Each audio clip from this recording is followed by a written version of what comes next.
Dito nga yan sa Makina Moto Expo 2025.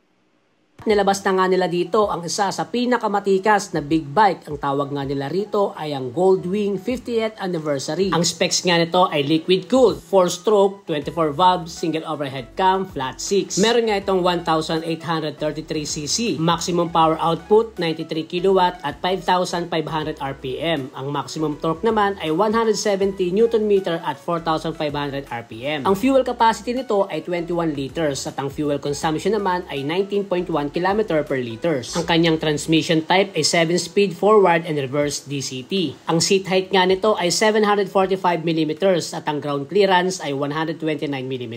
Ang suspension nito sa harapan ay naka-double wishbone at sa likod naman ay naka-Pro Link. Ang sukat ng gulong ay 130/70/18 at sa likod naman ay 255/16. Pagdating nga sa kanyang panel, ito nga ay naka 7-inch full color TFT liquid crystal display screen. Naka Honda Smart Key system at ang kanyang headlight at taillight ay LED. Ang tawag nga sa kulay nitong 50th anniversary ay Eternal Gold. At meron pa nga itong standard variant, digital silver metallic naman. At ang presyo nga nito ay 2.1 million pesos. So kung ikaw ang tatanungin, ano ang masasabi mo sa bagong kulay ng Goldwing 50th anniversary? Kaya naman kita-kits ulit tayo sa mga susunod na mga ilalabas ni Honda Philippines at para lagi kang updated, i-follow mo na si Motochem.